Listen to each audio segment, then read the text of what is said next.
Bom, estamos de volta com mais um programa do Mundo em Pauta e hoje eu estou com um convidado muito especial aqui que é o Pedro Lins, que é um grande Obrigado. especialista em ESG e também o único licenciado aí no mundo para um programa que chama Programa de Felicidade Interna Bruta do Do Butão, Butão, que ele vai exato. falar um pouquinho para a gente. Então, Pedro, Legal. primeiro, prazer ter você aqui com a gente. Prazer é meu. Obrigado pelo E convite, Maurício. me conta um pouquinho de você, conta um pouquinho do que é a paramenta aí que você está usando, Ah, para a gente tá. conhecer um pouquinho. Então vamos lá. Eu sou Pedro Lins, eu sou um consultor na área de sustentabilidade, responsabilidade social, hoje ESG.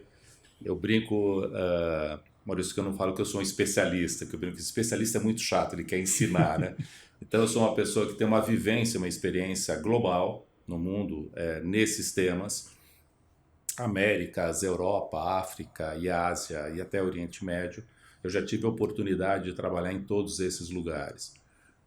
O que eu hoje estou fazendo, além da área de ESG, né, que hoje nós chamamos de EESG, o Economic, Environment, Social Governance, eu tenho uma exclusividade com o Centro Butanês de Felicidade Interna Bruta para disseminar nas Américas, América do Norte, Central e do Sul, esse conceito de felicidade interna Me bruta. conta um pouquinho o que é isso aí, como que você foi parar lá no botão, Como Pedro? é que eu cheguei lá? Bom, na verdade, acho que nós chegamos juntos no mesmo lugar.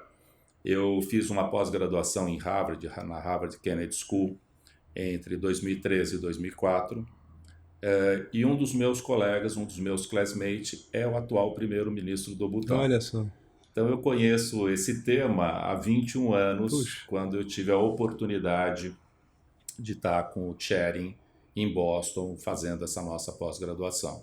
E desde então a gente se tornou muito amigo e ele desenvolveu mais tempo e eu, sei lá, uns 7, 8 anos que eu estou mais envolvido com ele, 2015, 2018, quando eles consolidaram isso no conceito. A história é interessante, né? Tudo começou em 72 com o pai do atual rei. Ele assumiu, né, a realeza muito jovem, com 17, 18 anos. Numa das primeiras entrevistas internacionais, perguntaram para ele sobre o PIB do país. O país é um país pequeno, né? O Butão está no Himalaia, para quem não conhece, está entre a é bom falar China, porque muita gente não conhece, depois né? colocar no mapa. Então, se vocês já ouviram falar de Shangri-La, aquele filme bonito, para mim Shangri-La é o Butão. Então, o Fica ali Butão entre Nepal. ele não chega a fazer fronteira com o Nepal, mas ele está entre o Nepal e o Butão, você passa por cima do Everest. Então, quando você faz os voos vindo de Delhi, ou de Dubai, ou do Catar, você passa em cima do Everest. O Butão está no alto dos Himalaias, então ele tem montanhas lá de 8.200, 8.500 metros. A montanha mais alta do Butão, por espiritualidade, ela não é escalável, Olha só, porque as montanhas para, né, o budismo é um lugar sagrado. Então, a do Butão é a única alta montanha do Himalaia que não é que escalável. interessante. E deve ser muito bonito É lá, né? lindo, é um negócio assim do outro mundo. Quantos habitantes tem o botão O Butão é hoje? pequeno, o Butão tem 740 mil habitantes, quer dizer, provavelmente menor que o Pacaembu, aqui onde É, a gente imagino. está. E tem um PIB, é um país pobre, é um país de um PIB de 2,5, 2,7 bilhões de dólares, mas é um país com umas visões muito diferentes, Maurício. Então, assim, lá não tem miséria. Uma das primeiras coisas que me impressionou, você não tem miséria. Você não tem mendigo, você não tem uma série de coisas. O governo, através do atual rei, que tem uma visão muito holística, ele implementou já faz um bom tempo um conceito de trazer benefícios para o país. Então, hoje, a taxa de turismo do Butão é uma das mais caras do mundo. Olha só. Custa US$ 200 por dia. Então, quando nós ficamos 7 dias, só de Só para taxa, entrar no só botão. para entrar a gente pagou US$ 1.400. Olha. Com esse dinheiro, o governo dá saúde e educação básica para a população toda. E tem bastante turismo no botão? Tem. É um Eu sei que você está turismo. levando um grupo, inclusive, daqui a Nós pouco, né? tivemos lá com o grupo em 2023, nós somos em 7 executivos, seus parceiros, mulheres, maridos e filhas, e agora eu estou organizando um novo grupo, se tudo der certo, em abril do ano que vem, nós devemos estar levando mais um grupo, E há uma possibilidade de aumentar essa frequência, porque eu também estou desenvolvendo o trabalho com outras pessoas que já fizeram uma série dessas visitas. E essas viagens nós chamamos de uma viagem de espiritualidade, felicidade interna bruta. Que Então, é legal. conhecer algo completamente diferente e aprender o que é esse conceito. Então, o conceito felicidade interna bruta, no Rei, em 1972, ele disse o seguinte: a receita financeira, né, o PIB, não é a coisa mais importante para nós se nós não levarmos em consideração outros temas que são felicidade, bem-estar, saúde, ecologia. Então, você imagina há 50 anos atrás, 55 anos atrás, alguém com essa visão. Então, hoje, o que a gente fala do que nós chamamos de ESG, isso já vem acontecendo no Butão há muito tempo. E é uma coisa natural. É claro que nós temos uma diferença muito grande de conceito de espiritualidade, isso não é nenhum problema. Então, a gente não fala de religiosidade, nós somos, né, religiosos, nós somos espiritualizados, mas com uma visão diferente, o Ocidente para o Oriente. Então, esse é o processo. E aí, em 2015, 2017, mais ou menos, o Tchering leva esse conceito para fora, numa reunião da ONU, e leva para o conceito do que a gente chama de felicidade interna bruta para os negócios. Então, organizações públicas, privadas e sociais que queiram trazer essa metodologia para as suas operações. Ou seja, dá para aplicar isso dentro de uma empresa? Isso está sendo aplicado dentro de uma empresa. Hoje no Brasil nós estamos começando isso, nós temos 2 empresas que estão fazendo, infelizmente eu não posso abrir os nomes, mas em 3 meses essas empresas serão certificadas pelo processo de felicidade interna bruta do Butão. E como é que funciona isso e quais são os impactos disso para uma empresa? Isso funciona da seguinte maneira, né? A gente faz um acordo com a empresa, isso é feito através de um questionário aplicado para a empresa, baseado em 4 dimensões que são ligadas a ela, então governança, preservação ambiental, preservação cultural e envolvimento comunitário, e 5 dimensões ligadas ao colaborador. Que a gente diz o seguinte: a empresa em si, Maurício, ela não é feliz. As pessoas que trabalham na empresa que são felizes. Então, quais são as condições que a empresa proporciona para que os seus colaboradores, os seus stakeholders sejam felizes? Então, a gente mede isso dos 2 lados.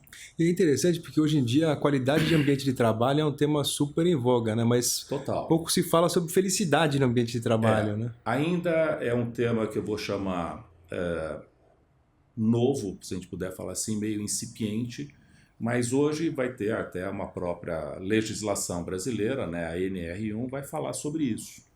Então, quando a gente fala de burnout, de saúde, bem-estar, assim, bem-estar para nossa linguagem, na concepção do Butão, é a mesma coisa de felicidade. Então, muitas vezes a gente traduz como bem-estar. Nos Estados Unidos a gente não pode falar de felicidade, a gente tem que falar sobre bem-estar. Aqui no Brasil a gente fala felicidade e bem-estar. Então, cada país vai ter, vamos dizer, uma customização para uma linguagem local. E o trabalho que eu fiz com um time já há um bom tempo foi customizar toda essa metodologia do Centro Butanês de Felicidade Interna Bruta para o Ocidente. Então, traduzir questionário, acertar linguagem, fiz um piloto com uma empresa que também ainda está sigiloso, a gente fez, para você ter uma ideia, quase 100 entrevistas individuais, presenciais, para entender como isso funciona. Hoje nós temos uma plataforma no Butão, então a empresa que fizer isso, a gente prepara os colaboradores a responderem esse questionário sigilosos. Então isso é respondido através de um app. Isso é analisado por essa plataforma nossa no Butão. Eu tenho uma consultoria no Butão que chama-se G&Age for Business. G&Age é o nome que eles chamam no Butão, que é o Gross National Happiness.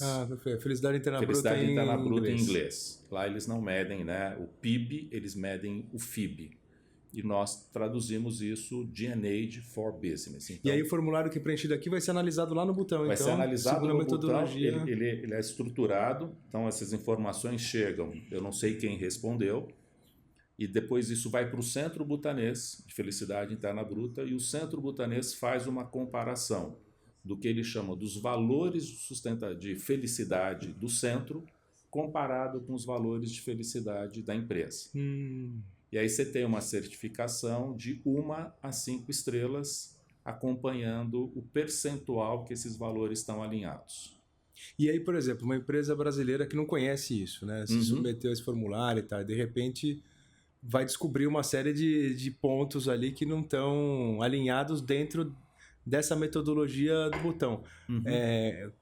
Ou seja, isso serve também como um parâmetro para que ela possa implementar medidas internas para se ajustar. Porque quando você faz um diagnóstico, né, quando você faz uma avaliação dessa, você vai levantar, como todo mundo, sei lá, alguns pontos que são muito positivos e alguns pontos que precisam ter um aperfeiçoamento. Então, quais são esses pontos que a gente chama de negativo? Não tenho a menor ideia. Você pensa, vou pensar aqui no eBrei, não sei. Mas se nós fizermos essa pesquisa com o nosso time, a gente vai descobrir. E a hora que descobrir, fala assim, legal, como é que eu posso mitigar isso para melhorar aquele ponto que teoricamente não estava positivo? Perfeito. E aí você vai evoluindo e nós temos também... Tem um acompanhamento, uma mentoria ali pra... uma metodologia, uma consultoria de ajudar esse processo a funcionar. Porque assim, eu estou meio cansado, entendeu, Maurício? Muita gente fala assim, poxa, tiro uma certificação, um grande troféu, um grande processo. O nosso vai ser uma pintura feita pelo presidente do centro, que ele é um artista espiritual, é um quadro. Depois eu posso até mandar para você pode até mostrar. É muito legal. E não é só você ter a simbologia do certificado, mas é como você faz a evolução. Então não importa para nós se a sua empresa começou com 1 estrela ou 5. Se você começou com 1 estrela, como é que você evolui para a 2ª, 3ª, 4ª e 5ª? E se por acaso você fez e você está no nível mais elevado, que nós chamamos o alinhamento pleno entre os valores da empresa e os valores da felicidade interna bruta, a nossa grande preocupação é assim, como é que você vai manter isso quando acontecer a sua sucessão? Perfeito. Que muitas vezes as empresas perdem toda uma cultura, uma filosofia, quando perde aquela pessoa que está segurando.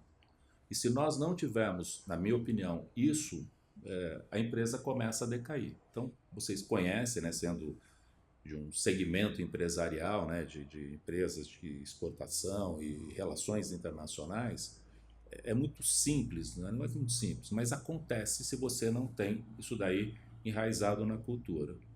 E quando você realmente deixa na cultura, independente das sucessões, isso vai vir a perene. E assim, como que a gente justifica uma empresa passar por isso? Assim, isso envolve só o aspecto da felicidade dos colaboradores, funcionários, ou isso também tem um impacto na produtividade? Não, assim, nós temos a convicção que isso, primeiro, vai te aumentar a performance. Você perguntar para mim, Pedro, qual é o percentual? Esquece, ninguém vai te... Não vai ter uma métrica para isso. Não tem ainda uma métrica para isso. Mas se você tem, nós sabemos, quando você tem a pessoa que está com o bem-estar, ele está com os seus... com as suas obrigações pessoais e familiares cumpridas. Ele ganha um salário que a gente chama de justo. Não estou falando que é salário mínimo ou salário máximo, é um salário justo.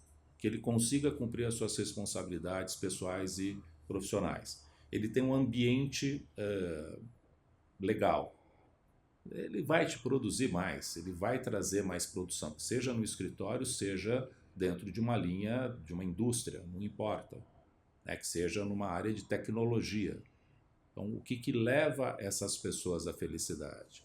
E é muito interessante, um dos exercícios que depois a gente faz nessas capacitações, eu posso até perguntar para você não vai precisar responder agora, Maurício, mas eu queria que você escrevesse 10 coisas que te fazem feliz no trabalho. E vou quase te garantir que você não consegue escrever 10 coisas. Então você faz isso para você. Depois você entra na tua empresa, entra no seu escritório e faz essa pergunta para as pessoas. Então vou fazer uma pergunta para vocês aqui. Então só minha experiência aqui agora. Eu cheguei, entrei na recepção, na garagem, o seu manobrista excelente, super educado. Né? Nos recebeu muito bem, me indicou como é que eu chegava. Cheguei na sua recepção, sua recepcionista, uma lady. Mas uma pergunta para você. Você sabe o que deixa ela feliz no trabalho? A gente não sabe. Eu nunca perguntei isso para ela. E a gente pergunta. Muito legal isso. Assim, você nunca perguntou, você falou assim, poxa, mas e se você achar, sei lá, salário, todo mundo vai. Tudo bem, o dinheiro é importante, ninguém está falando que não é, mas não é isso que deixa as pessoas felizes. Eu fiz um trabalho, um grande workshop, o ano passado, para a Associação Brasileira da Indústria de Hospitais Veterinários. Foi 2 dias de workshop só sobre felicidade. E nós fizemos um exercício aonde os donos, os diretores do hospital ouviram o que os funcionários têm como processo de felicidade. 1 ou 2 temas alguém adivinha. Os outros 8 as pessoas não têm a menor noção. E o ponto que veio mais forte em todos esses, eu nem me lembro, acho que eram uns 15 ou 20 hospitais veterinários do Brasil, o ponto que mais veio era reconhecimento e honestidade. Então, 2 temas que levam o seu colaborador a ser feliz dentro da empresa. Às vezes você passa por ele no corredor, não dá nem bom dia, que você não reconhece, ele não existe, né? E ser honesto. É muito interessante. Isso realmente eu acho que é uma lupa que a gente põe de atenção no aspecto humano, né? Por trás de toda empresa, de toda instituição, você tem pessoas que têm suas necessidades, têm seus desejos, têm seus pontos de sofrimento. É o nosso principal capital, né? Porque assim, eu brinco assim, máquina, equipamento, robô, o dinheiro compra. Mas comprar a eficiência de um profissional é muito mais difícil. Comprar a performance dele. E aí eu garanto para você, quando ele passa, mas aí não sou eu, daí o Maslow já falou isso, sei lá, 70, 80 anos atrás, a escala de Maslow. Quando você passa do primeiro e segundo degrau, das necessidades básicas, o dinheiro não é a coisa mais importante. Não é que não é importante, porque ele quer outras coisas, mas as pessoas não trabalham só para isso. Perfeito. E falando em dinheiro não é importante, eu acho que esse assunto felicidade interna bruta, ele está dentro de um... dinheiro não é o mais importante. O mais importante, exato. Ele é importantíssimo. É claro. Mas eu acho que esse assunto está dentro de um contexto maior, que é o que a gente chama hoje de ESG, e que você até deu uma palhinha que já está mudando até a sigla, né? E eu sei que você também trabalha bastante com isso. Fala um pouquinho hoje do panorama do ESG, por que está mudando para ESG? O que significa eu acho que isso? vem, né, eu comentei um pouco com você, Maurício, tem uma experiência de quase 40 anos, ou 40 anos trabalhando nisso, e vem de um conceito da nossa sociedade. Então, sociedade humana é uma coisa que nós somos seres sociais, e vem das nossas educações. Então, uma educação judaico-cristã católica no Brasil, aqui todo mundo aprendeu a ser caridoso. O brasileiro é caridoso. Por sinal, é o povo que mais doa no mundo. Olha só, não sabia desse dado. É o povo que mais doa no mundo. Nós não damos em dinheiro porque nós não somos um país rico. Os Estados Unidos doa financeiramente muito mais. Mas o brasileiro doa muito. Você pega qualquer calamidade, qualquer tragédia, o brasileiro ajuda. Então, se o seu vizinho, numa favela, o casebre dele pegou fogo ou caiu por uma enxurrada, o vizinho do lado vai ajudar. Então, nós tivemos um exemplo enorme disso com a cheia do Rio Grande do Sul, ano passado, quando tem secas no Nordeste, quer dizer, nós fazemos isso. Então, quando tem calamidade, nós temos que fazer caridade. Aí vai crescendo essa curva, né, com filantropia, responsabilidade social corporativa, chega a sustentabilidade, que já falava, né, do triple bottom line, que a gente tem que se preocupar com o econômico, social e ambiental. Perfeito. E aí vem um quarto tema, que é a governança, que vem o ESG, o ambiental, social e governança. Eu não sou um autor, mas vários autores já estão trazendo esse conceito, e é o que eu trabalho, que é o Economic, Environment, Social e Governance, que é o EESG. E o que eu mais trago nesse... Ou seja, inclui a dimensão econômica dentro da análise do ESG. Isso é perfeito. Não é incluída, ela está incluída. Perfeito. Nós é que separamos. Eu brinco que é... Você já ouviu falar dos ecochatos? Os ecochatos que separam isso. Não pode fazer dinheiro. Não, desculpa, tem que fazer dinheiro. Perfeito. né? E aí tem o primo do ecochato, não sei se você conhece, né? O biodesagradável, esse é pior que o ecochato. Então, como é que a gente trabalha com esse pessoal?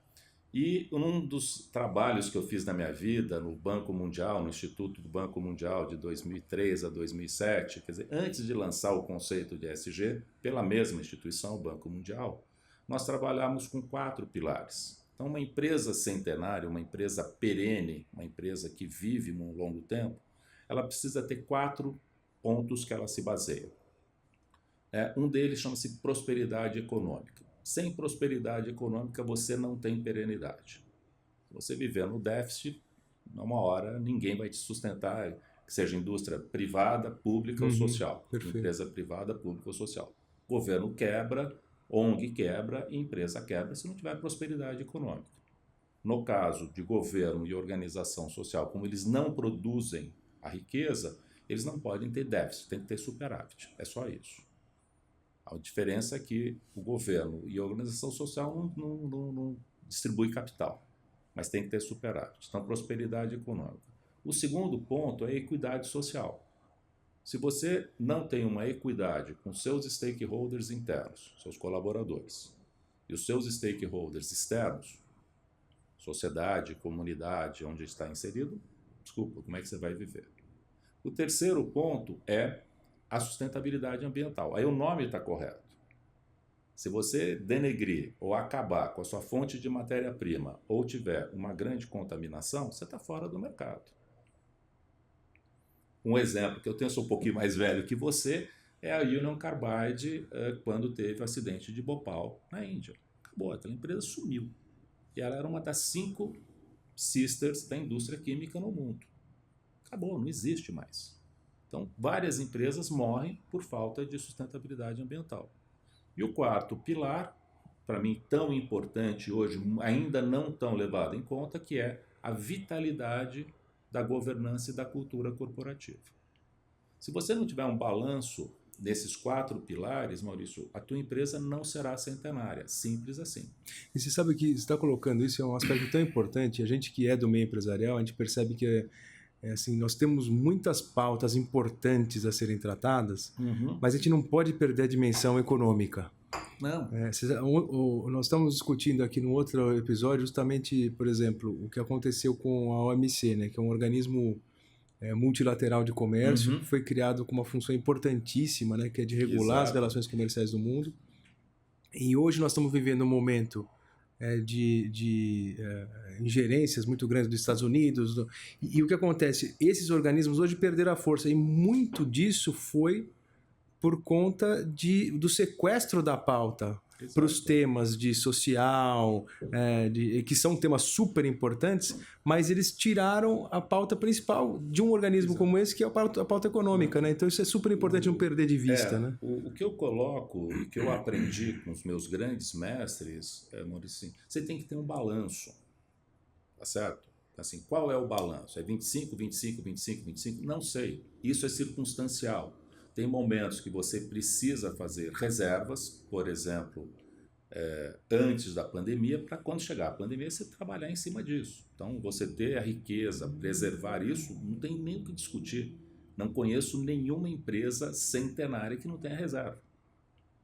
Reserva do quê? Reserva de riqueza, reserva de dinheiro, reserva de investimento.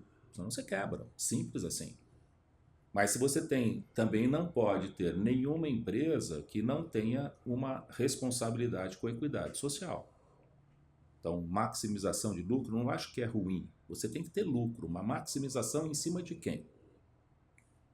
Temos aqui alguns exemplos hoje neste país e no mundo. E repara que essas empresas elas podem fazer muito, mas elas não são centenárias.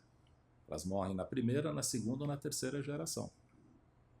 Então, assim, pode escolher, você pode fazer muito esse processo, mas vai permanecer? Não sei. Eu prefiro olhar com uma visão mais holística, que é o que eu estou aprendendo muito fortemente no Butão. Isso aqui não é só um negócio. Isso aqui é a perenidade. Quanto tempo vai ficar? E como é que estão as empresas brasileiras dentro dessa pauta ESG comparado com o que tem no resto do mundo, né? A gente está avançando? Muito, muito. Eu acho que nós somos benchmark em muitas áreas, tem muita empresa E mais do que as empresas, o que eu coloco, Maurício, são os empresários. A empresa em si não faz nada, né? Como é que chama? Um contrato social é ativo fixo. Somos nós. Você, líder de uma associação, você, sócio de um escritório de advocacia, eu da minha consultoria e todos nós. Então, o que nós estamos olhando para esse processo? E o que eu vejo hoje é um grande movimento muito positivo. É que nós temos milhões de empresas no Brasil e milhões de empresários. Mas você pega essa nova geração, as pessoas estão mudando completamente. E você pega das gerações mais antigas, então quando você pega uma empresa centenária como uma Gerdau, desculpa, não tem o que falar daquela empresa. Você pega uma empresa centenária como a WEG, como a Randon, ou uma empresa muito jovem como a Reserva, do Rony, a Chili Beans. Esse pessoal está revolucionando. Que né? legal. O que o pessoal da Chili Beans e da Reserva fizeram tem o quê? 15 anos, 20 anos? São empresas muito jovens. E é um pessoal que está olhando de uma forma diferente. Você olha isso, sei lá, na favela de Paraisópolis, quando eles criaram o Favela Express para fazer o Last Mile Delivery, você não acredita o que é aquilo ali. Conheço eles há 20 anos. Então, a ideia é a maior concentração populacional do Brasil está aqui do nosso lado, 2,5 km tem 100 mil pessoas, tem 45 mil pessoas por quilômetro quadrado em Paraisópolis. Tem 10 mil CNPJs, 1,2 bilhões de reais de PIB. Tem muito dinheiro lá dentro, cara. Olha que interessante. A máquina é um big de um negócio. Você tem um cabeleireiro lá com 2 profissionais, uma cabeleireira, uma manicure, numa portinha desse tamanho. Você chega lá e tem uma folha de papel ao maço na porta. Esse salão é sustentável. A gente usa shampoo e creme rinse biodegradável. Entreguei a minha idade com creme rinse, né? Então, assim, como é que isso está acontecendo numa favela e não está acontecendo numa grande empresa, num grande negócio, sei lá, em qualquer lugar dessa cidade, desse estado do Brasil? E tem, conheço, né, atuo no Brasil inteiro, de Manaus a Pelotas, do Oiapoque ao Chuí, literalmente tem grandes iniciativas. Tem muita bobagem? Claro que tem também. Mas eu acho que é um número menor. E o grande desafio que eu vejo, as pessoas desconhecem o que é. Então, assim, o que é o ESG? O ESG foi criado quando? Em 2004. Tem 21 anos. Acabou de ganhar a maioridade.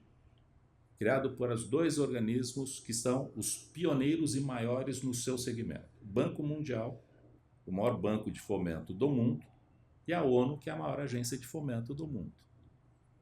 E tem um propósito, sabe que todo mundo está falando, tem que ter um propósito na empresa? Eles criaram por um propósito. Qual é o propósito? Integrar, olha que interessante, é um verbo só, Maurício, os fatores ambientais, sociais e governança no mercado. E a transformação disso num ativo, né, financeiro tangível. Eu tenho que transformar isso em tangibilidade. Perfeito. As pessoas não conhecem. Assim, ESG... E mostrar que tem impacto nas métricas da empresa também, né? Nós estamos falando de negócio. Claro. Não estamos falando, desculpa, de eco-chato ou bio-desagradável. Conheço muitos. Mas eles estão lá na posição deles de defesa da natureza, de preservação e regeneração ambiental, sem sombra de dúvida. Mas eu tenho que ter prosperidade econômica, eu tenho que ter equidade social e o principal, eu tenho que ter vitalidade na minha cultura e na minha governança. Tudo isso, esses 4 pilares, nesse slide que eu posso depois compartilhar com você, se você quiser depois compartilhar com a nossa audiência, tem um único objetivo. E nessa visão, toda empresa só tem um único objetivo, que é o bem-estar e a felicidade da sociedade. Então, o seu escritório, né, de advocacia só existe para o bem-estar da sociedade. A minha consultoria de ESG e felicidade interna bruta só existe para isso. O IBRE, enquanto um instituto, ele existe para o bem-estar da sociedade. Assim, não tem outra razão. Se for para o bem-estar só do acionista, até quando você acha que o mercado vai comprar o teu produto ou o seu serviço? Uma hora eu falo assim, não quero mais. Você não tem perenidade. Quando você faz o bem-estar e a felicidade para a sociedade e preserva onde você vive, desculpa, está feito, meu amiguinho. Pode pôr, né, não sei, eu te contei, mas a instituição mais longeva que eu trabalho tem 476 anos. E tem ESG. Você não acredita, eu fiz uma monitoria de ESG o ano passado para eles. Essa semana eu estava conversando com uma das diretoras Pode sobre... contar aqui qual a instituição que é? A Santa Casa de Misericórdia de Salvador. Tem 776 anos, cara. Minha pergunta era, eu estava perguntando para você, seu escritório tem 25, só faltam 451 para você chegar na idade deles. Só que quando você chegar na idade deles, estão com 900 anos, né? Então é isso. Como é que uma organização faz? Eles têm um mundo de negócio. Lá não tem déficit, não pode ter déficit. Tem que ter superávit. Ao ter superávit, eles não estão distribuindo, eles investem no social, que é o negócio deles, e saúde. Então você tem de faculdade de medicina a cemitério. Olha só. Eu trabalho, né, hoje com 4 empresas da indústria do luto funerárias em ESG. A Associação das Funerárias do Brasil já me chamou para fazer palestra e levar esse conceito lá. Você não tem ideia do que eles fazem. Você vai me dizer que um grande empresário não está preocupado, né? Um empresário da área de luto eles fazem coisas maravilhosas. A gente tem pouquíssimo conhecimento. Então, como é que eu vou integrar esses fatores ambientais, sociais e governança para transformar ou perenizar o meu negócio? É disso que nós estamos falando, Maurício. O resto, desculpa, é conversa de... Perfeito. E a ideia é incluir agora essa análise da felicidade interna bruta também dentro desses parâmetros de ESG. Uhum. Por quê?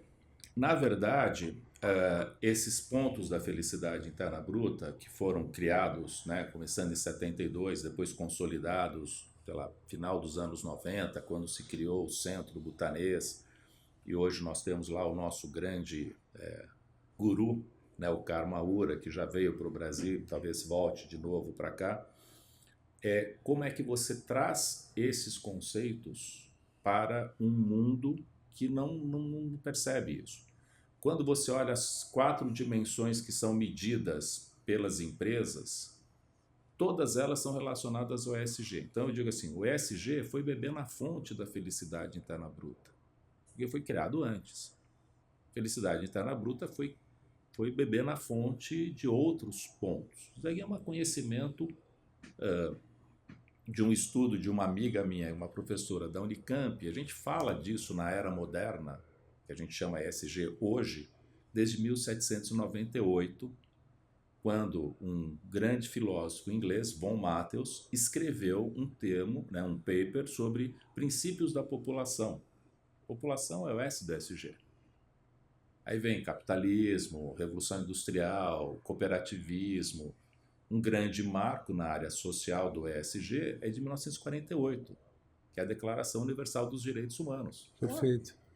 Tem 60, 80 anos.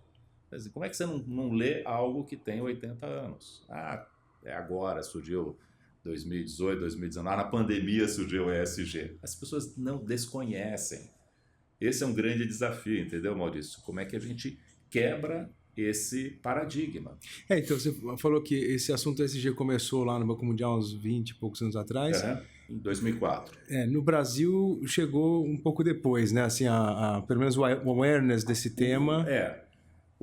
A parte do awareness, como você bem trouxe, isso eu aprendi quando eu estudei em Harvard. E eu me lembro muito bem, inclusive hoje é um dia triste para mim, que hoje morreu o Dean, que foi o meu Dean, chama-se John C. É um grande professor de Harvard, da Kennedy School. E ele dizia o seguinte: o que nós aprendemos em 2004, vocês vão usar daqui 15 anos. Olha. Eu virei para ele, olhei assim, nunca me esqueço, acabou, o último dia, estavam saindo da escola, teve uma último tchau deles. E ele falou 4 coisas para a gente: vai acontecer algumas coisas na sua vida. Primeiro, vocês vão voltar para os seus países ou para a sua cidade, vocês vão perder 90% dos seus amigos. Vocês vão perder 90% da relação com seus familiares. Por quê? Porque vocês abriram tanto a sua mente para cidadão do mundo, é o que o pessoal ficou. Terceiro, ninguém nunca vai te perguntar sobre o seu diploma, o que você estudou. E quarto, você vai usar o que você aprendeu aqui daqui 15 anos. Eu fiz exatamente essa sua reação, Maurício. Eu ri, né? Falei, o cara não sabe, imagina, tem noção do que é isso. Eu sou um paulistano, moro em Campinas a minha vida inteira, voltei para Campinas, perdi 90% dos meus amigos, porque a gente não tinha mais, sabe? Você está com uma cabeça muito mais global, tipo Ibrei. A parte dos familiares, a mesma coisa, fica naquela coisa, a vidinha social, bairro, clube e tal. Terceiro ponto, eu nunca me pediram meu diploma de Harvard e nunca perguntaram que disciplinas eu fiz em Harvard. Nunca. 21 anos, nunca. Trabalho em algumas escolas, faço vários trabalhos, sou professor associado à Fundação Dom Cabral, trabalho para outras instituições, FIA, HSM, Boston University, nunca. E hoje, 15 anos depois, 20 anos depois, eu uso mais o que eu aprendi do que eu apliquei nos últimos 15 anos. Então, existe um tempo de maturação de um tema quando ele é lançado, que é, em média, 15, 20 anos, que nós estamos aqui. Então, repara que todas as grandes ferramentas de gestão, quando elas são criadas, elas demoram isso. Então, não sei que ferramenta você usa para administração, por exemplo, para planejamento. Se for Balance Scorecard, quando o Kaplan lançou, sei lá, na década de 60, 70, não lembro quanto, demora 20 anos. Hoje a gente fala de Canvas, hoje a gente fala de propósito. Há 20 anos atrás, se falasse de propósito, todo mundo assim, meu, tu tá maluco, tá falando do quê? E o propósito que nós falamos hoje é o credo da Johnson & Johnson, que foi escrito em 1943. Tem 82 anos. Aquilo é um tratado de EESG, Economic, Environment, Social e Governance. Então, hoje, nos meus workshops, nos meus trabalhos com os empresários, com os nossos clientes, quando eu mostro esse manifesto, esse credo, eu falo assim, ó, tá vendo a ESG aqui? A pessoa fica assim olhando.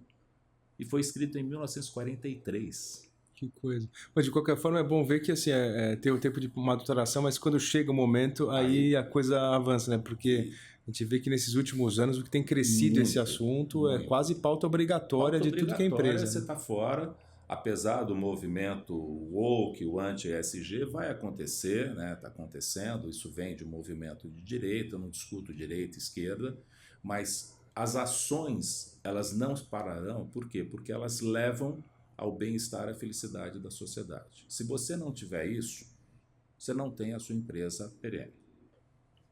Voltando aos circos romanos, os coliseus, você tem que levar alimentação, entretenimento e felicidade para a sua população. Ou você está fora do mercado.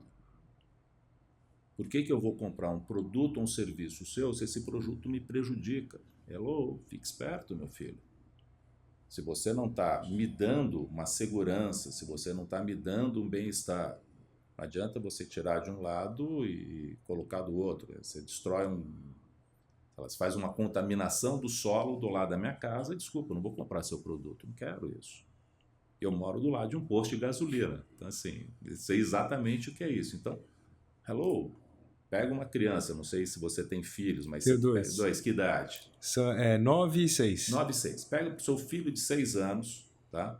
Faça isso daí. Amanhã cedo, na hora que você for tomar seu banho, fazer a barba, faz o ato de escovação de dente e fazer a barba e deixa a torneira ligada. Ele vai lá e fecha. Seu filho vai te dar, fecha, vai te dar uma dura, vai falar que papai, você destrói o planeta. Assim, pô, mas não onde esse moleque aprendeu isso? Ele aprendeu na conectividade, ele é conectado. Eles brigam de pega-pega, ele passa no corredor e apaga a luz. Exato. Então, assim, você nunca fez isso, eu nunca fiz isso, nunca me preocupei com isso, né? Eu sou um pouco mais velho e tal. Mas esse negócio nasceu. Eu digo que essa semente, esse DNA, vai vir na concepção. Eu só não sei se vem do espermatozoide do pai ou do óvulo da mãe. Mas as crianças nascem conectadas, eles sabem. Eu, quando era da idade dos seus filhos, eu ficava num cercadinho de madeira com um colchonete, um caminhãozinho e uma bola. Eles são conectados no mundo, estão 24 horas por dia ligados. E eles estão preocupados. Você faz uma bobagem, ele vai lá e desliga. No pega-pega, ele apaga a luz. Eu falei, pô, desculpa. A responsabilidade dele, e a gente tem vários estudos sobre isso, dessa nova geração, milênio, Z, provavelmente seus filhos já são da geração A, agora eu nem sei, nem sei mais as alfa, letras, beta, a sopa de letrinhas que vai ser isso. Mas um último estudo que eu acompanho de uma empresa de pesquisa americana chamada Cone, e ela coloca o seguinte: a geração milênio e a geração Z, Maurício, eles não querem 3 coisas. Eles não querem trabalhar para, investir em e comprar de empresas que colocam o lucro acima de valores. Isso é uma mudança gigantesca. Gigantesca. Eu não quero trabalhar para você, eu não quero comprar de você, eu não quero investir em você. Então eu não vou comprar a ação da sua empresa. E o que eles falam de valores? Os valores para eles é ESG. Perfeito. É só isso. Qual é o grande desafio para nós, empresários? Em 2030, 75% da sua força de trabalho é essa geração. Meu amigo, você tem 4 anos e meio para se adaptar. Você não vai ter quem faça a sua sucessão. Você vai quebrar. Você não vai ter pessoas com capacidade, talento e competência para estar na sua empresa. Na nossa visão, a felicidade interna bruta traz isso, traz aumento de performance, atração de talento e competência, retenção desses talentos, aumento da inovação e criatividade. Eu nunca vi uma pessoa de baixo astral ser criativo, desconheço. Mas uma pessoa agitada, pessoa feliz, ele vai ter uma ideia brilhante. Põe seu filho de castigo e fala para ele ter uma ideia. Ele não vai ter ideia. Na hora que ele está brincando, ele faz um monte de coisa. Como é que a gente vai incentivar esse processo? E além disso, tem também a parte da imagem da empresa, da produtividade. Imagem, reputação e outra, o retorno financeiro. Exato. Tem um estudo que eu gosto muito de um professor que na época era da Harvard Business School, chamado Sir Robert Eccles, e ele mostra a performance das empresas, né? O tema era sustentabilidade, o impacto na performance e no processo das empresas. Vou te dar um número só. E ele fez um estudo, se eu comprasse uma ação em 1992 de uma empresa High Sustainability para uma Low Sustainability, não é No Sustainability. Uhum. Então, 2 empresas do mesmo segmento, do mesmo tamanho, do mesmo negócio, com o mesmo faturamento, eu comprei 2 ações. Então, a sua empresa é High Sustainability, a minha é Low. Nós 2 estamos no mesmo negócio. Quanto vale esta ação 18 anos depois, em 2010? Então tem as quedas, né? Crise de 2002, crise de 2008, todas as crises. Então, a valoração é impressionante. A da Low Sustainability, ela sai de $1 para $15,40. 15 dólares e 40. Não, 15 dólares e 20, se não me engano. Eu não lembro o número, mas 15 dólares e pouco. Então ela tem uma valoração de 1.520 pontos percentuais. A High Sustainability tem uma valorização de 22,4 dólares. Então, 2.240 pontos percentuais. Isso dá uma diferença de 720 pontos percentuais e monetariamente, né, de 22 dólares para 15 dólares, te traz um retorno financeiro de 46,75%. É isso. Então eu brinco com as pessoas, numa forma muito séria, assim, não quer fazer ESG por nada, faz para ganhar dinheiro. Perfeito. Entendeu? Assim, porque dá dinheiro, pô, tô falando de negócio. Não vem com eco chato, viu, desagradável. Isso aqui é negócio. Reputação, imagem, perenidade, receita, fidelização de cliente. Repara, você é fiel a clientes eternos. É super importante esse Você tema. não toca esse negócio. É. Então, né, eu e você aqui que somos descabeludos, né, temos um pouco menos de cabelo. Mas eu corto no mesmo salão, Maurício, há 42 anos. Você quer fidelidade maior do que isso? Há quanto tempo você corta? Você para, nós homens não trocamos o cabeleireiro por causa de dinheiro. A não ser que você perca o emprego, você não tem recurso para pagar. Para mim, o maior mercado de competição no mundo são feiras de rua. Eu amo feira de rua. Por exemplo, eu quero ver se tem aqui no Pacaembu para comer um pastel lá. Comer um pastel lá na feira. Repara que quando você tem uma feira, você vai sempre na mesma barraca de fruta. Você não conversa nem com o concorrente do lado. Na mesma de verdura, na mesma de batata, na mesma do ovo. E se tiver 3 de pastel, você vai na mesma, se possível, no mesmo atendente. Desculpa, o que é isso? É fidelização, é atendimento, é o bem-estar, é a minha felicidade. Você está preocupado? Se a laranja da barraca do lado custa 30 centavos a menos, você nem olha. O cara te dá serviço, te dá fidelidade, te dá atendimento. Muito bom. Esse é o negócio. Ô Pedro, nossa, esse assunto tão gostoso, a conversa é tão leve, acho que daria para ficar um dia inteiro conversando. Eu também ficaria, eu nem sei, nós temos o nosso prazo aí, nós nosso temos tempo. um tempo aqui de gravação e eu acho que ele está chegando no final. Eu queria saber, bom, primeiro agradecer a tua vinda aqui. Que isso, eu acho que foi uma conversa super instrutiva, super útil. Obrigado de você, aprendi Pedro. muito. Queria até agradecer ao nosso amigo comum, Pádua, aí, que nos apresentou, né? Então, um abraço para o Pádua também. Um abração, Pádua. Você merece todo o nosso agradecimento aqui. E queria saber uma mensagem final, assim, que você possa deixar para as empresas, com base no que a gente conversou hoje aqui. Acho que com uma mensagem final, o que eu vejo, Maurício, acho que a gente tem que fazer muito o nosso propósito. Então, para que nós estamos aqui? Essa é a pergunta que eu, demorei 45 anos para entender o para que o Pedro Lins existe. Com 45 anos eu escrevi a minha primeira frase do meu propósito, tinham 5 linhas e 7 verbos, eu falei assim, acho que é um pouco demais. Há 3, 4 anos atrás eu cheguei a 1,5 linha e tinha um verbo que eu achava que era o verbo ensinar e eu mudei há 3 anos atrás para o verbo que é a razão da minha existência. Então eu existo por uma única razão, meu propósito de vida, inspirar as pessoas, abrirem as suas mentes e se darem a oportunidade de aprender, desaprender e reaprender. Então se eu puder falar com os nossos associados, os membros do IBREI, as pessoas que vão estar aproveitando o nosso podcast, então, assim, inspirem as pessoas a aprender, desaprender e reaprender. Faça ainda mais a diferença no mundo. Tem dezenas de outros pontos que eu gostaria de trazer, de Peter Drucker, Francis Hesselbein, alguns dos professores que eu tive a grande oportunidade de aprender. Mas esse é o negócio. Inspire e faça ainda mais a diferença na sociedade, no planeta, na sua empresa, na sua comunidade e na sua família. Você pode ter certeza que você fez isso comigo hoje aqui. Foi muito útil. Obrigado. E realmente a gente aprendeu muito. Muito obrigado. Então o seguinte, Pedro, a gente acabou não falando do teu lenço aqui, ó, que é uma peça indumentária diferente. Me fala um pouquinho de onde vem isso aí. Isso daqui vem, na verdade, é butanês, e eles têm uma série de deferências de espiritualidade, de uma forma de transmitir essa espiritualidade. Então, quando você chega no Butão, no aeroporto, você recebe uma echarpe dessa branca, que é a forma mais simbólica de você receber uma espiritualidade limpa.